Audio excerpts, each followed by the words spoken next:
Hello മച്ചാരെ, Kerala football ഫോറത്തിലേക്ക് എല്ലാവർക്കും സ്വാഗതം മച്ചാരെ. അപ്പോൾ ഈ വീഡിയോ സബ്സ്ക്രൈബ് ഷെയർ മച്ചാരെ നമ്മളെ പുതിയ അക്കൗണ്ടാണ് ഇത് എന്ന് വെച്ചാൽ പഴയ അക്കൗണ്ട് പോയിട്ടുണ്ട് മച്ചാരെ. അപ്പോൾ എല്ലാവരും ഈ ചാനൽ സപ്പോർട്ട് ചെയ്യണം മച്ചാരെ.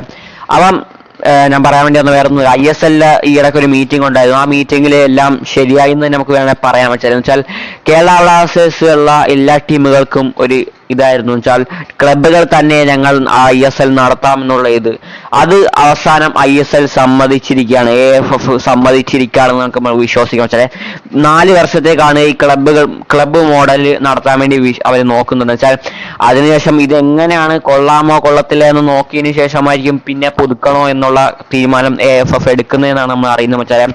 അപ്പം ഡൂറങ്കപ്പോഴാണ് നമ്മൾ അടുത്ത ISL സീസൺ സ്റ്റാർട്ട് ചെയ്യാൻ വേണ്ടി പോകുന്നത്. ഡൂറങ്കപ്പ് ഇപ്പോൾ പറയുന്ന ഡേറ്റ് ജൂൺ 25 ഇനി അത് മാറ്റുക എന്നുള്ള കാര്യത്തിൽ ഒരു ഇതുണ്ടെന്ന് വെച്ചാൽ ജൂൺ 25 എന്ന് വെച്ചാൽ ഇനി വെറും 14 ദിവസം മാത്രമേ ഉള്ളൂ. അതുകൊണ്ട് മാറ്റാനാണ് ചാൻസ്. എനിക്കൊന്നും ഇല്ലെങ്കിൽ ജൂലൈ 25 മാറ്റാൻ ചാൻസ് ഉണ്ട് വെച്ചാൽ. അപ്പോൾ എന്തായാലും ISL തുടങ്ങും. ISL കംബാക്ക് ആയിട്ട് തിരിച്ചു വരുന്നുണ്ട്. അപ്പം 26 മത്സരങ്ങളാണ് നമുക്ക് അടുത്ത ISL സീസണിൽ വരാൻ വേണ്ടി പോകുന്നത് മച്ചാരെ. അപ്പം ISL തിരിച്ചു വന്നു എന്ന് നമുക്ക് വിശ്വസിക്കാൻ പറ്റില്ല. അപ്പം നമുക്ക് ഇനി കുറച്ച് വീഡിയോ ഒക്കെ ചെയ്ത് വരണം മച്ചാരെ. എന്ന് വെച്ചാൽ ഒത്തിരി പരിപാടിയുണ്ട്. അപ്പം മറ്റൊരു വീഡിയോ ഒക്കെ ബൈ ഫുട്ബോൾ.